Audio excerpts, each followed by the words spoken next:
Welcome to Untamed Blossoms, the podcast where we celebrate the wild and beautiful journey of womanhood. We're here to create a space where women can connect, inspire, and uplift each other. Untamed Blossoms is more than just a podcast. It's a movement. It's a gathering of strong, fierce women who are breaking free from society's expectations. Our mission is to deep dive into the stories of incredible women who have embraced their authenticity, even in the face of adversity. We believe by sharing these stories, we can inspire others to do the same. Join us as we sit down with women from all walks of life who have faced their own struggles and emerged as the most authentic versions of themselves. From entrepreneurs to artists, activists to adventurers, we'll explore their triumphs and tribulations. Together, we'll navigate the challenges of self-discovery, self-acceptance, and self-love. But Untamed Blossoms is more than just conversations. We're a community that gathers for events, immerses ourselves in the beauty of nature, and supports one another in our personal and professional growth.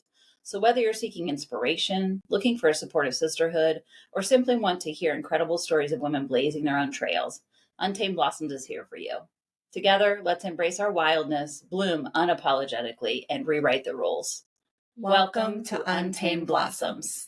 Soundstripe.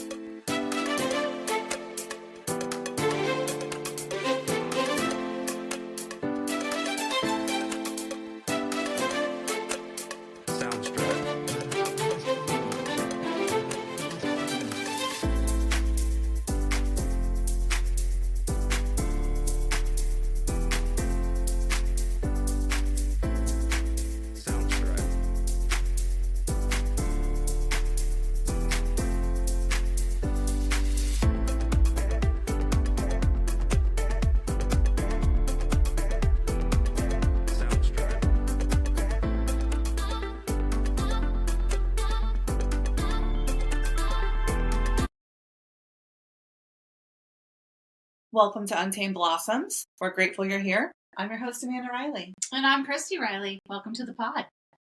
Today is Wednesday. July 3rd. July 3rd. Tomorrow's July 4th. Do you have plans? I don't, actually. We are going to the lake over the weekend, and that will be our celebration, really. Nice. I was considering going to a friend's to watch the Columbus, Ohio fireworks tonight, but downtown during that time, It's insane. sounds hard. For those of you who don't know, there's like 3 million people that pour into downtown Columbus for the fireworks. It's insane. It's called Red, White, and Boom. Quite a boom. I have been seeing and reading a lot of articles on how horrible fireworks are. Have you seen those? No. Oh. So bad for the environment? Bad for the environment. So a few different things. Like one, obviously animals. It can cause birds to leave their babies in their nests. Bad for just any kind of pets in general. But also the firework residue can go into waterways and cause some pollution there. I never considered that. Yeah, That's really so true. Yeah, that totally makes sense. I don't want to misquote or anything, so I'm not going to say anymore. But it was very interesting. It made you pause. Yeah, it made me you be take like, a pause wow. as to whether you want to support that. And per every year, I'm like, does America really deserve a birthday this year? Yeah. What about you guys? What are you doing? We have a couple of businesses that will be in the parade, so we will probably go down and participate in their parade in the morning. And then nothing. I don't think we have anything scheduled currently. So we'll see. I don't know. Pretty low key this year. We're in the middle of putting in a contract on a house, which we had inspection today, which kind of had some disappointing news. So we're not sure how that's going to continue to go down the road. So we'll see. We're kind of busy with that, a little distracted. So the holiday seems like a secondary thought currently. So we'll see what happens. Yeah, that's fair. It's exciting. Very exciting, but stressful times. Yes. But it moves us a little further into the country to have a little land, which if any of you know me, you know that I'm not really cut out for suburbia. So that's where we're living now. So this would be a huge step in a positive direction to have some land and some chickens and some barefooted, unsprayed grass, which I'm really excited about. Amazing. Maybe some beehives. Who knows? Who knows what we'll get into? Maybe a space for Untamed Blossom. Yeah. We're excited about that possibility in the back of the land. So lots of cool things on the horizon. And I just have felt a real huge shift since really about a month ago. And I don't know what that is astrologically. I know there's a lot of things going on, but there seems to be a huge shift in our world that's pushing us towards being nature and being out of suburbia and out of sort of societal norms in some ways. So yeah, I feel like I'll hold to that. Totally get it. One might say also feeling very similar. But I realized on Sunday, I believe tomorrow's the 4th, right? So, Yeah. Yeah, Sunday will be 1 month that I have left my corporate job. Woo! And boy, did that time fly. So I've got a couple months. I can figure it out. yeah, Now you're a month in.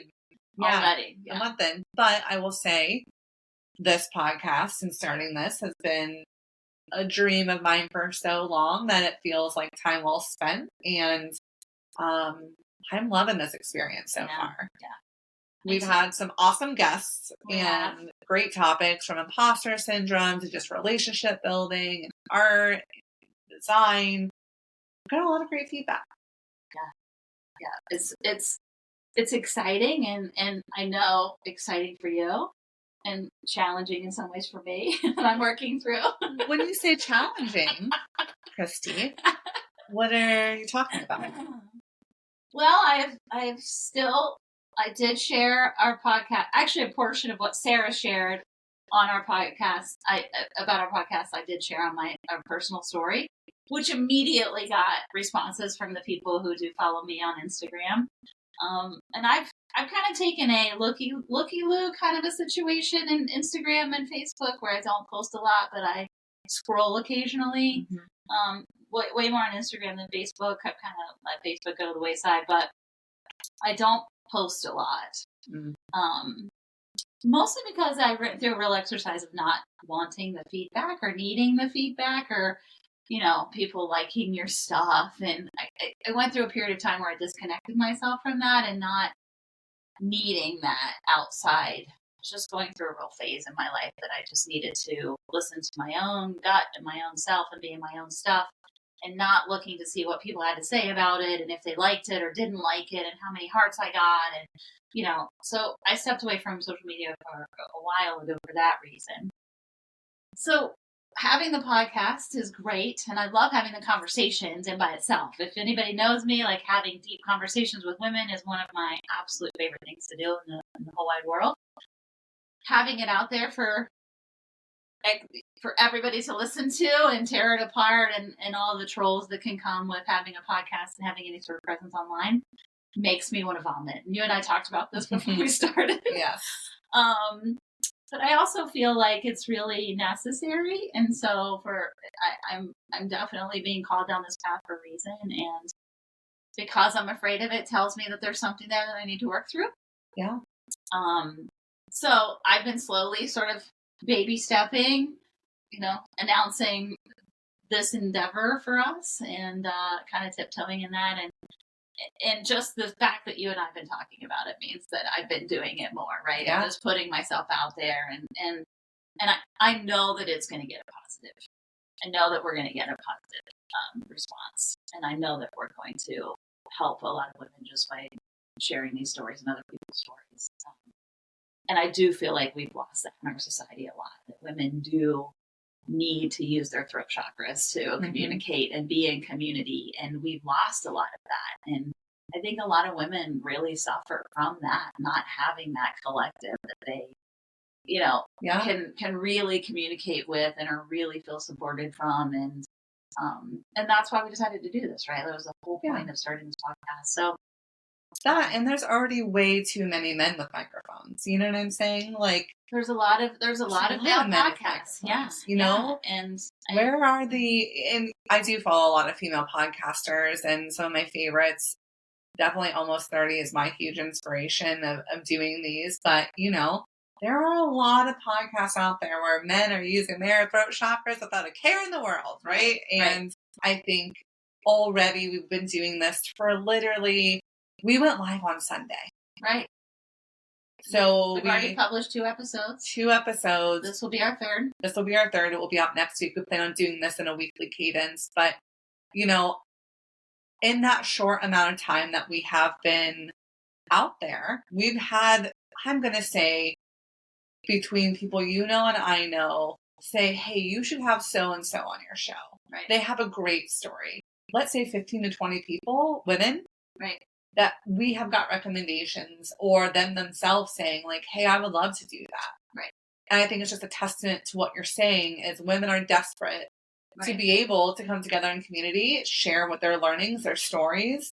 And we're just it's easy to go to a women's retreat or an event. Not everybody has the money for that, but you can download a podcast and you can listen to somebody and you can gain a lot of wisdom and information just from sitting with them in that arena, right? Yeah. So, although we do plan on having in-person events and, as this continues to grow and we have more following, we think that's really important is to have in-person events. So, but yeah, I think that part of me not sharing it was, as I've sat and reflected it, is me not wanting to have any sort of conflict. Mm-hmm. And I told you that I may not be able to deal with the trolls. Yeah. Right. Is that energy is, I feel things very deeply. Yeah. and I wasn't sure that I could handle it. Right. Yeah. But I also feel like this will be a test of how much I'm sitting in my authenticity, right? How much I can sit in my authenticity. And if somebody says something that I know is not true, that I can just brush that off as an untruth. Right. That might be your truth of your experience of me, but it's not my experience of me, right? Yeah.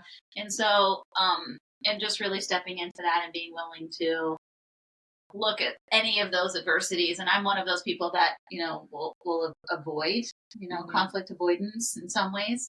I think I'm getting better at that as I've gotten older and really started this journey. But I still don't put myself in situations where I know that there's going to be conflict, right? Right. I don't willingly seek that energy out. Right. I'm really trying to protect my peace. And so I won't seek out friends that are really dramatic, and I won't seek out situations that I know are going to be conflict inducing. So mostly because I don't want that energy. I want a peaceful energy, just like you want a joyful energy, right? We want to be peaceful and joyful, and we talked about that before. It's interesting, though, how we're very similar with our human design and so many other things, but my astrological chart, for example, is filled with flames. There is fire and air everywhere. So if I'm not feeling on fire, I'm hoping someone will air me to the flame. And so I am excited to be out there and to hear people's opinions, whether it be good or bad. I think I live for the drama, right? I love it. You're a Leo. I'm a Leo, and I have a Sagittarius rising. More chaoticness in a Gemini moon. So, I look forward to having some of that in my life. I know we're going to get to our topic here in a moment, but I do want to talk a little bit about sobriety before we start. Just because I will say I'll be 2 years sober in November. Congratulations. That's amazing. Feeling so proud of you. Very wild. I'm a retired party girl. But I did read just this morning that once a party girl, always a party girl. And I do believe that desire for chaos and energy and the unknown and the unexpected is really what kept me in that loop, among a lot of other things. But giving myself this outlet and giving our voices over to the universe to be heard is very exciting, and I can't wait. Can't wait for it. It feels very correct. Yes, for this time in our lives, I will say. It came at the right time, and had you approached me 2 years ago, it would have been a no. Yeah, and I never once hesitated, even though I didn't.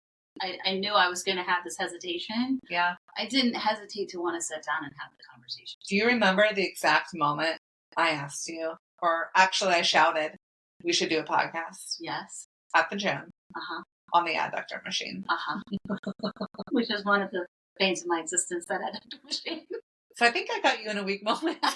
It's possible. It's very possible. Adductors or podcast. No, but I think it's going to be really beautiful, and I'm open to whatever it is. And I know that you and I have talked about this before. Is if it ends up that we have a giant platform and we get to interview amazing people, man, what an incredible gift that would be for me too, and to learn from all those people, because that's what this is about, right? Is that when you sit down in conversation with people, it is about learning about yourself through stories of other people, and that is literally the goal of this. Yeah. And every time I sit down with you, every time I sit down with any of these lovely souls that we that we're choosing to interview in this intro, there's going to come a time where we're interviewing people we don't know, right? Yeah. And that's such a beautiful time and gift that I get to learn about myself, right? Yeah. And that you get to learn about you.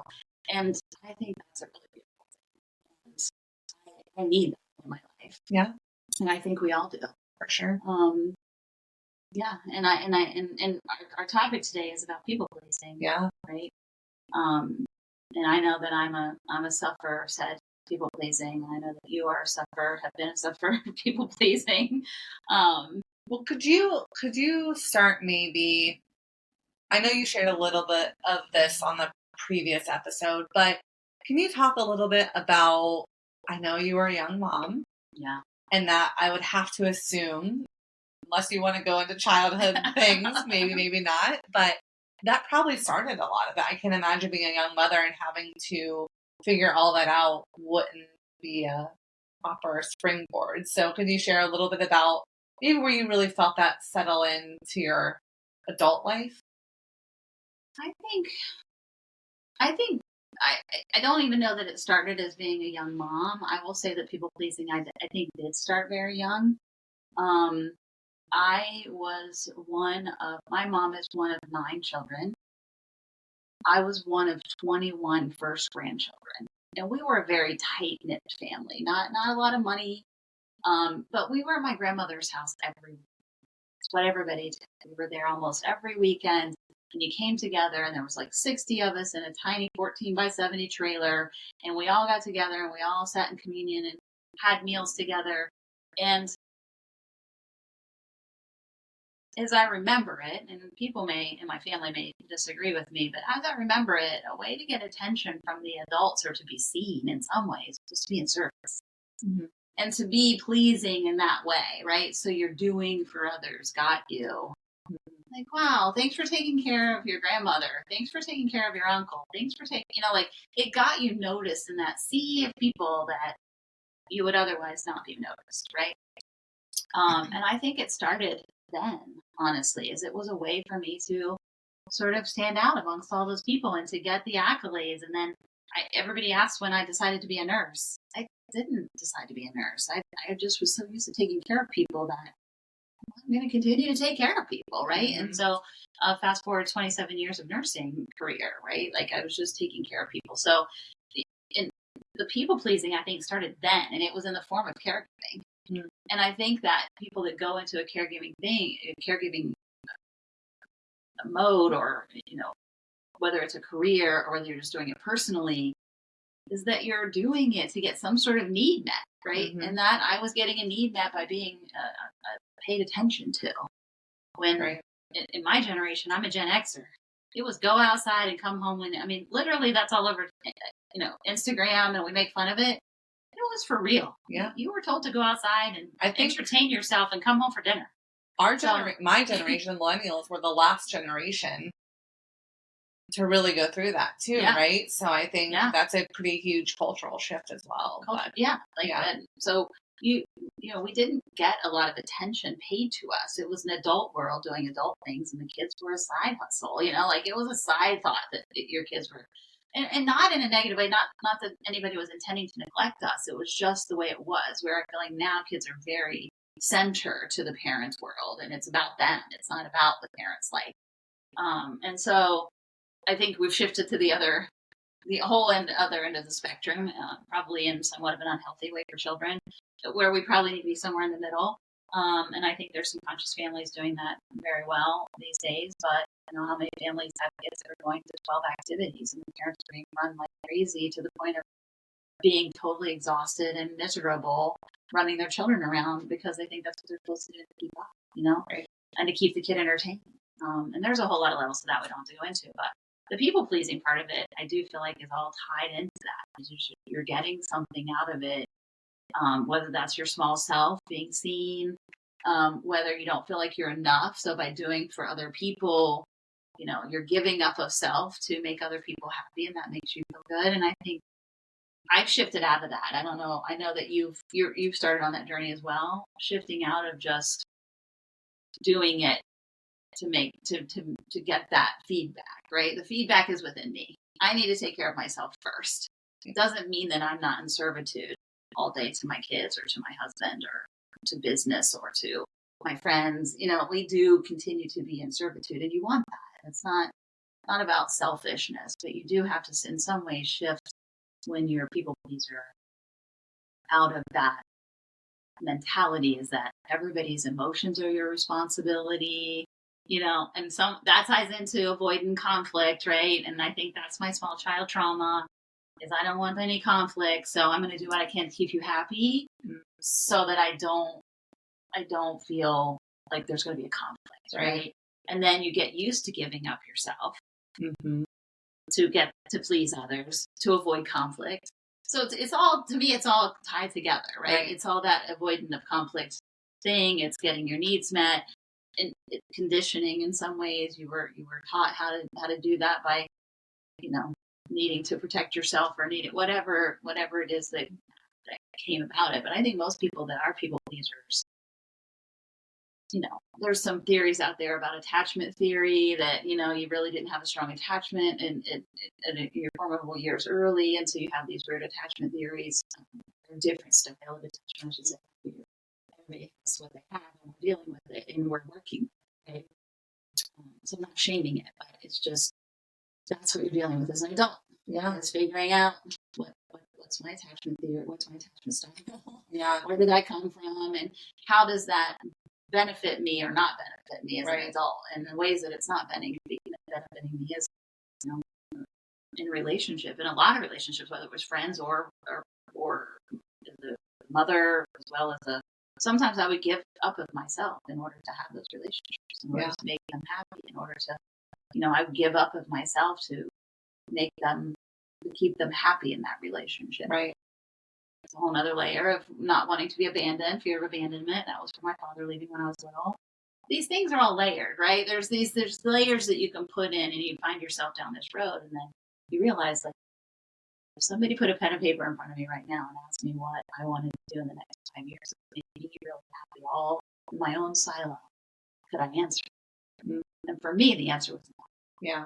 I had gotten so disconnected from myself in efforts to please and keep the peace, and in a myriad of different ways, and not negatively. I did it all myself.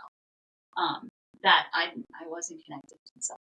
Yeah, absolutely. I couldn't have felt that out at all. So that's my story with people pleasing, and my shift was to really shift out of that, and really, if it wasn't a hell yes, it's a hell no. Yeah. and I keep that mantra in the back of my head, and not that you don't make sacrifices in marriage and with your children. I'm not saying that, but I really do protect connection to self and really sitting with what I know is right for me. And I just won't participate in something if it doesn't sit with my morals or what I want, or, and if I'm going to be miserable, I just won't do it anymore. Right. And so, it doesn't mean that I don't sometimes still give up of self in order to be in a relationship. I'll definitely find myself falling into habitual behaviors, but I'm mindful of it. I'm really mindful of it, and be like, I'm really tired. And somebody came in and asked me to do something, and I've turned them down 3 times, but I don't really want to go. Yeah. And I don't have the energy for it. But I don't say yes anymore just because I've turned them down 3 times. Instead, I just have to assume that they're going to be understanding and give me grace. And I'll schedule something else with them at a time that I know that I have the energy and I can do that, right? Instead of just saying yes and going and doing the thing and being miserable because I should have said no. Right. Because if I'm feeling resentment, that's my litmus test now. If I'm feeling resentment in the moment about something I'm doing, I have given of myself in that moment and not said no, and not set a boundary when I should have. Right. That's my tell. That's my tell. Yeah. Is that if I'm feeling resentful, that's a red light for me to stop and be like, this is you, sissy. Mm-hmm. This is not this person's fault, right? It's because you haven't set the appropriate boundaries yet now.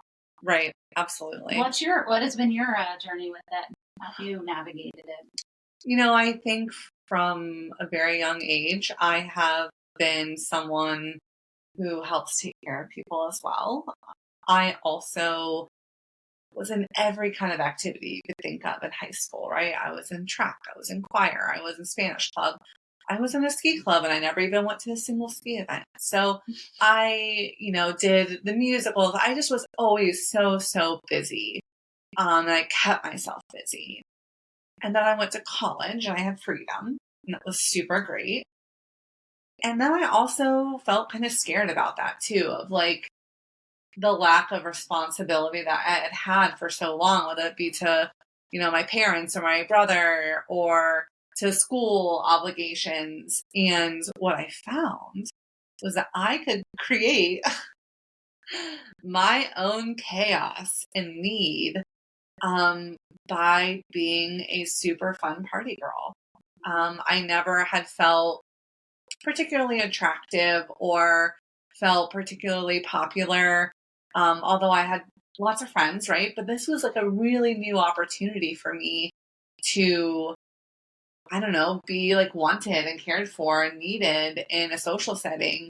And so I really became the person everyone went to plan something. I joined a sorority, which my very best friends are also my sorority sisters. So if you think one negative thing I might think about sororities, I don't think that at all. We were very small though. We were very local. So it was tiny.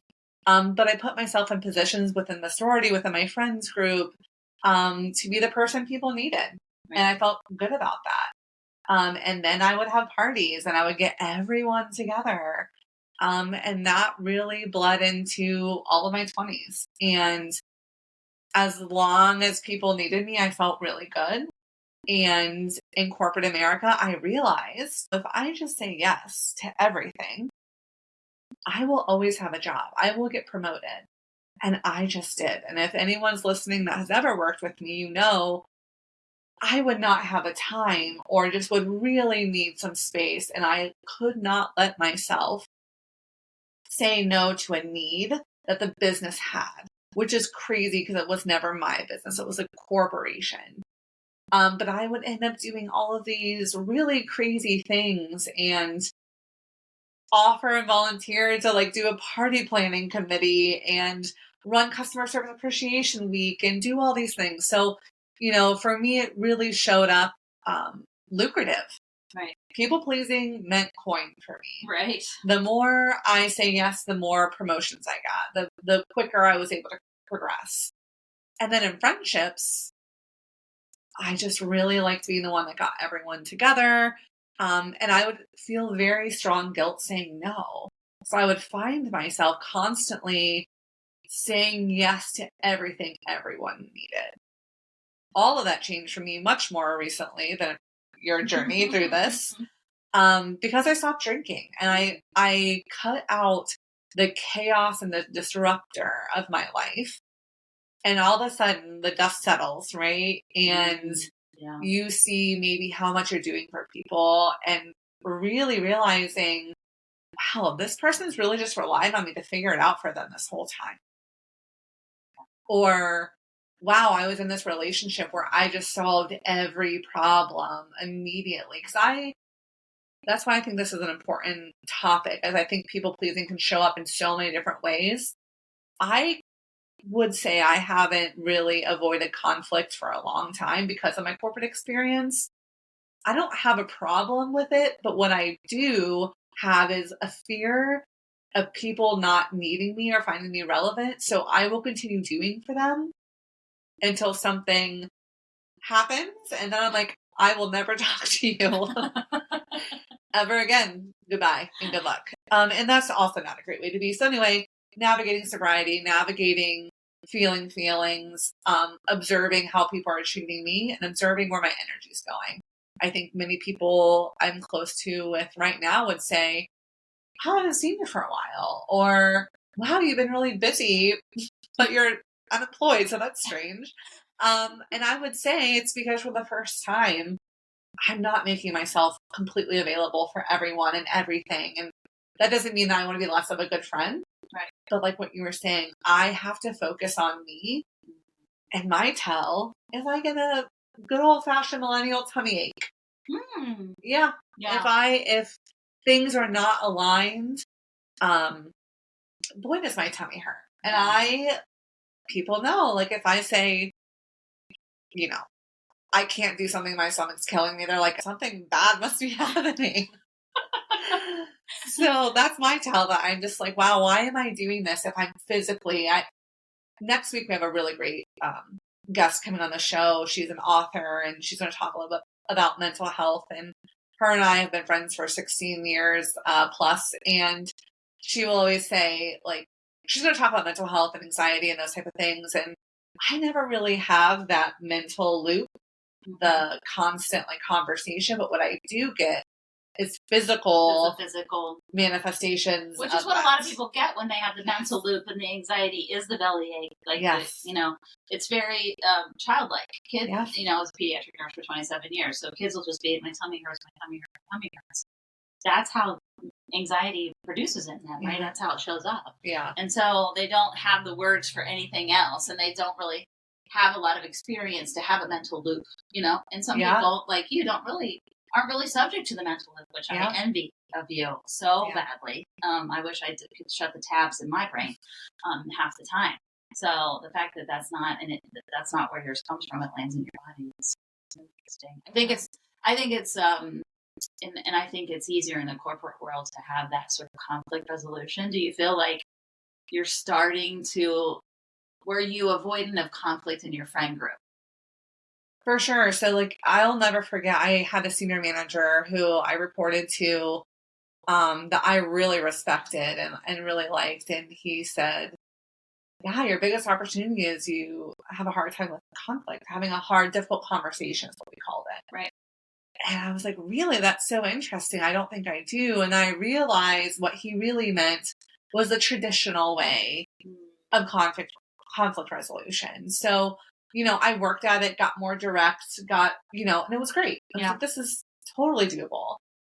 And my friend group, especially, I tried really, really hard to either not pick friends that I needed to have direct conflict with, or if they were very direct in their conflict with me, I just would like Homer Simpson my way back into a hedge. You know what I mean? Like I was like, oh no, thank you.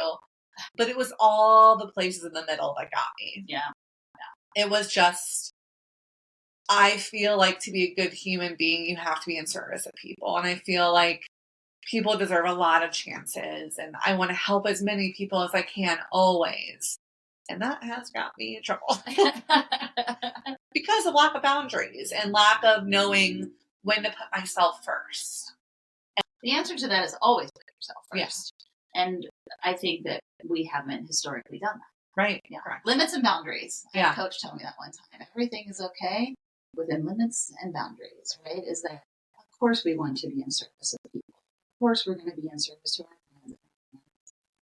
friends. All of the people, right? Kids, whoever that is, you're in service to your pets every day, right? Like, love them. But you're in service. They wouldn't eat. They wouldn't, right? They wouldn't survive at this point without you. So we are in service really constantly. Yeah. And that's okay. And I think that is a good way to be in the world, is to be in service. And when you're not being in service and you're being really self-centered, I do think that's when people really fall subject to more mental health and all the things that come with that, right? Is that being in community is the way we're really supposed to be in this world. But at the same time, limits and boundaries. Yeah. You come first, right? And you have boundaries and taking care of yourself first, but on your own also, you have to do math. Especially if something has happened in your childhood that starts you out down this path as being the right thing. Right. It's hard to see that it's okay to put and it's not selfish. It's absolutely necessary to be the best version of yourself for all those people that you want to be in service to. We talk about this in a friend group around. Okay, I don't watch a lot of reality TV. I'm a huge RuPaul fan. Sarah talked about him last week. Big fan of RuPaul. I love drag queens in general. Other than that, I don't watch a lot of reality TV, but I have some friends who love them some Sister Wives, among other reality shows. Yeah. However, we do talk about there is something that has shifted so much from living in a community and the women all help take care of the kids. The women all are together in community. And if you need a break from your job, my friend Carrie was just talking about this a couple weeks when I visited her. If you needed a break and you wanted to do something creative and write a book, that would be okay because someone else would be there to help pick up that slack, right? I mean, we used to live in these such tight community and tribes that everyone helped. And it's not necessarily like a female kitchen role situation. It's just that you were in community together and you just did what it took, right? And you all helped one another. And the further and further we got away from that, I feel like you have to make grand gestures of friendship now. Yeah. Before, you would know someone cared about you because they'd be in your garden weeding it for you when you were sick. Right. Now it's like, gosh, if I don't show up for this person, if I don't do something particular, they're going to feel a certain way about me.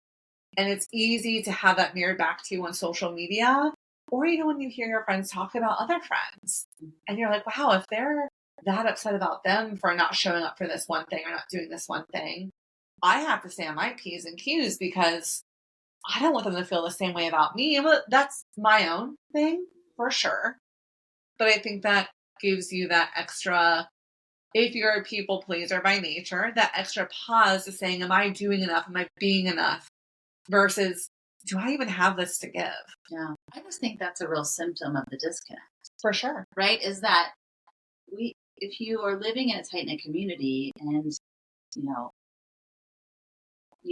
there are these opportunities to take care of your kid, run some soup over, weed the garden, right? Like, you have a lot of opportunity, yes. Right? And so the fact that everybody is busy and dual incomes and raising children and all the things that now when there is an event, it becomes this who loves me moment, right? Like, who's going to show up for me because we don't get these opportunities every day. Right. And sometimes, but I would argue that we do. We have the opportunity, right? Whether that's a quick text to say, how'd your interview go today?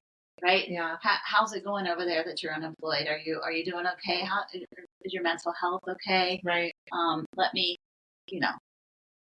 just whatever it is a friend to you or a friend to me, that would really be meaningful to. Right. And for me, that's everything.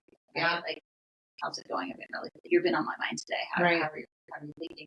Being connected to me enough that you know what's happening in my world, and giving a shit enough that you reach out to me, right? And that you're keeping that tether of communication open, whether that's a quick text or a phone call or stopping by because, they know that you've been out of work and you've been really doing a great job of not spending money, and they just stop by with a fucking coffee because they know you love it, right? Like something like that, right? Like it's one of those, that to me is the piece that I think we all desperately want to get back to, and not so much like who was able to show up to my birthday bash. Right. And by the way, not that I'm saying that this is right for you.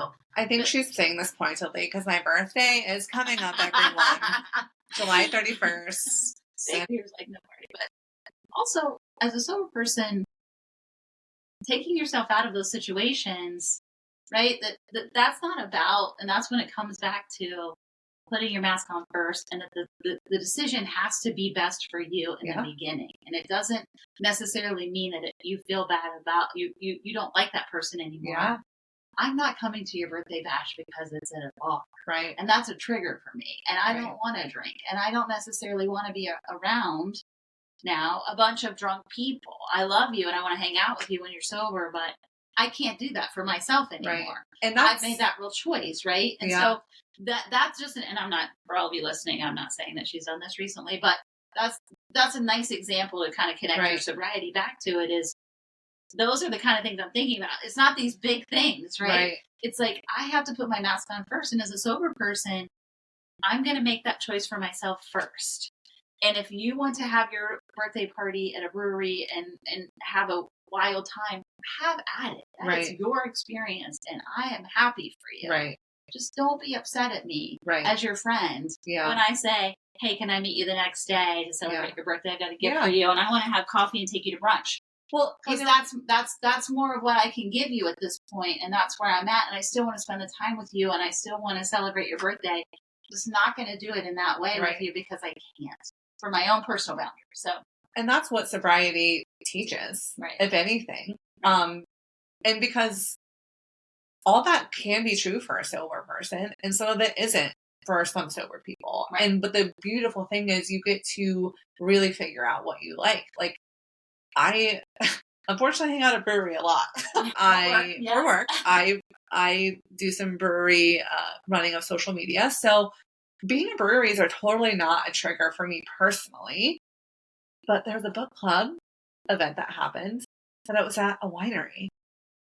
And it did not take anything in me. I didn't feel bad. My amazing sister-in-law, not this sister-in-law, my other sister-in-law.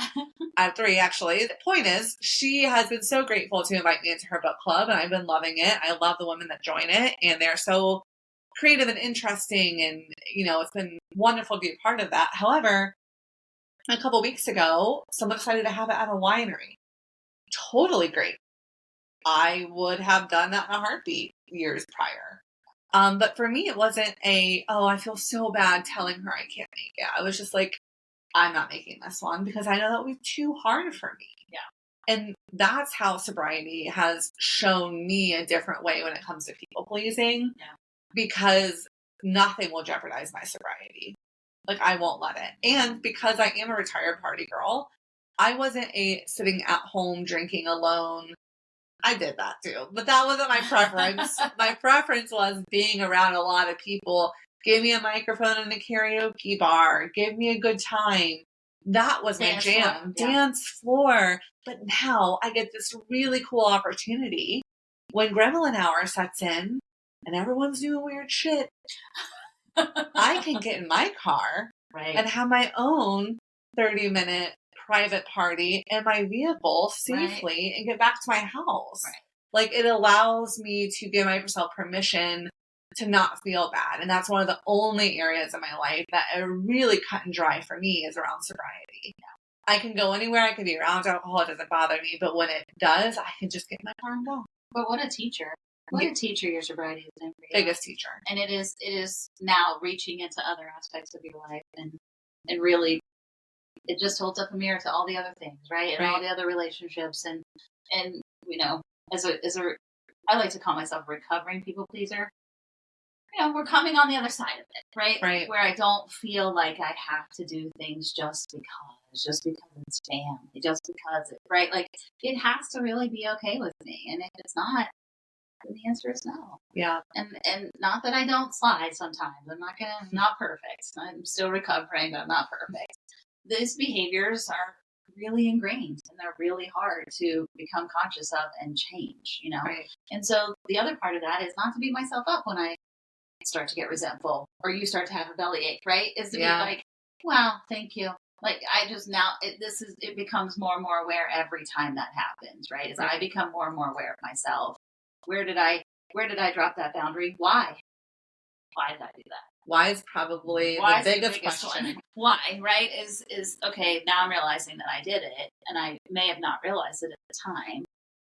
And why? And really sit with that and figure it out for myself. And it's a journey. It's continuing to be a journey, but I think that I'm way more in touch with myself than I used to be.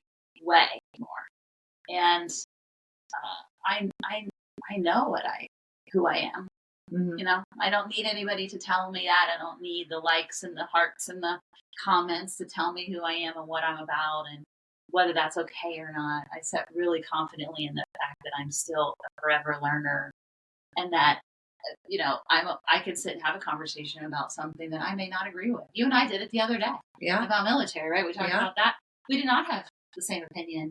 But it's okay to have those conversations. Yeah. And I think that's so beautiful because I'm willing to be like, teach me another perspective. I'm willing to hear. Let me hear about it. I'm just a forever learner. Yeah. And that's been a beautiful perspective for me, is to keep my brain open to other possibilities and things that I just don't know. And I may believe something because of what I understand currently, but I also know that that's forever changing. Yeah. And so I'm going to constantly be changing my mind and morphing into what I believe and what that is and what that means for me as a person. But I'm steady. I feel like I have a true North Star, though. Right. I've tapped into her, and she's, 6 years old. Yeah. Right. And that's going to make me emotional even thinking about it. Sarah that we had last week, we talked a lot about 6-year-old Cristi. But I see her. Yeah. And I have a very vivid picture of her. Yeah. And she's my true north. Yeah. So it's much easier to make decisions when you're thinking of her versus when you're thinking of your adult self. Right. It's so much easier to just treat yourself badly. Yeah. But you would never do that to the 6-year-old version. You would never do that, Right. And as a pediatric nurse, I think that really, I have been protective of children my whole life and my whole career, and in servitude to them, And I find children to be amazing, and so, in some ways, maybe I've seen miracles. Yeah. So it's been a really cool journey to. Yeah. And to give her a safe home inside me that doesn't need anybody else. Yeah. It doesn't need my husband. It doesn't need my friends. It doesn't need kids. I'm taking it. Right. And so that's been a beautiful journey. Yeah. And I think that if people can get back in touch with that, whatever age they see themselves as a vulnerable, sweet human that we are, that have needs and desires that are all their own, I think the better off we be. It's really interesting because in yoga, my favorite part is Shavasana, where you're taking a little nap. Right? So, Jen, if you're listening, great yoga instructor, love her. But I do go for the nap at the end. And one time I was trying to envision myself. You had just given me, which is on my altar behind you, a little child, like glass statue. Yeah, so I keep that on my altar, and I was just trying to envision her, right? Yeah. And what that would look like. And when I was little, I was in jazz dance. I love this. So I had a black fedora with a hot pink ribbon around it with black polka dots, and then a black polka dotted hot pink onesie with fringe and one shoulder. It was very stylish. I love it. So you. When I was thinking about her, my child version, I just conjured her up. Like, I remembered vividly singing the commercial, I Like Chicky Tonight. It was from the 90s, so most of you probably have never heard of that commercial. But I just remember being joyful and running around my parents' house singing that song. And thought you looked amazing. Thought I looked amazing, incredible. I just had a high from my dance performance and the popsicle hanging out of my mouth and just like living my dreams, right? And I think about her a lot because I think about how much time then I have taken making myself feel small or making myself feel like I can't be a singer or dancer. Look at me or listen to the way I sound. And just really beating that down. I thought, how sad that I once had all this, what I will call star power, that I talked myself out of having because I just thought it wasn't practical or I just made myself feel less than. And I think now... Or you were told to feel less emotional. We've talked about that before. So less emotional. And you literally, in your human design, are supposed to be the most emotional, the most creative. So what would that energy, but like of course in jazz it showed up looking like that, right? Right. But what else did it look like in other thing else? Like it would have if had you not talked or been told that that's not an appropriate version of who you are. Yeah. But, and so I think it's important what we're doing. We're going to convince Sarah to do a whole bunch of a whole series with kids to learn how to parent your kid based on human design. You know, we're just learning how to reprogram ourselves. Yeah. If I had had this for my children, or had a roadmap to understand. Yeah. Like how not to beat their natural tendencies out of them, right? Out of compliance. Well, because all of our goals is to conform with late-stage capitalism, which is where we are right now. A whole nother podcast. But I think about in college having radio shows, and I interned at 10 TV. I always knew I wanted to do this and use my voice and be in this world. But then I was told, Amanda, your student loans are about to come in. What are you doing? You can't keep doing this. It's 2008. There's a recession. And so that flowed me into corporate America. But guess where I am, baby? Right back at it. Right back here. So to your point, you know, leveraging human design, knowing what you are here to do, taking care of the little girl inside of you, all of those things really will take you back to what you're supposed to be doing. You just have to listen. It's intuition. Sit with yourself. Yeah. Get real cozy with him or her. Yeah. That's what I would say to anyone. Any like just piece of advice you would give to someone who's really trying to take the first step, not where we are today, but that first step out of people pleasing? What would you give as just some advice to take a little baby step? I think people who are inundated in people pleasing have very few things in their day, if they sat down, that they truly did for themselves, right? One thing, and make it be the first thing in the morning. And that's what I would say to people is, and I don't care what that is. If that means you get up 15 minutes early and you sit with a cup of coffee, because that's really, you love coffee and you worship that cup of coffee, and it is like the most fabulous thing you've done for yourself in a minute. Yeah. But you wake up and you start taking care of everybody and you do the things. And, you know, I just pick one thing. Whether that's a walk, it doesn't matter what it is. It can be the tiniest of things, but pick one thing and choose to do it for yourself every day. Without fail, every day. This is a muscle memory thing. This is something that you have to get used to, putting yourself first and let nothing come in between you and that. I love it. And get used to it. And just one little thing. I don't care if it's 10 minutes. Just one little thing that you're putting yourself first, and it's something that makes you feel really good. You're just choice just for you, without caring how it impacts anyone else. I'm going to do it for myself, and I'm going to make that choice today and tomorrow and the next day and the next day. And then at some point you're going to be like, wow, that feels really great. Yeah. And I'm going to do this for myself next. Yeah. And I'm going to do this for myself next. And it's a, or maybe it's a decision. I'm not going to do this anymore. And I'm going to stick to it for every day. Maybe it's a choice to not do something. Right. That makes you feel really good. Yeah. But I would say get used to putting yourself first. And sometimes not doing something is a hard thing to do as the people pleaser. Like that's a harder thing to get out of. But start doing something for yourself that's small every day. And as you put yourself first, it becomes easier to stop doing things that you really know. I would say kind of in the same vein, but delegate one thing every day. Nice. For me, it was speaking. Well, for me, nothing will get done if I don't do it. That's been my mindset for many a year. Yeah. I know it's a little less direct to people pleasing, but I think being afraid to ask for help or I have to do everything or nothing will happen can keep you stuck there and just doing things for other people. Right. But if you just once a day say, do I really need to be the one that does this thing? It could be taking the trash out. Yeah. It could be, Mom, if you're listening, this isn't pointed, but your mom calls you for technical support. Can my brother help with that if I'm busy? Does it have to be me? Right.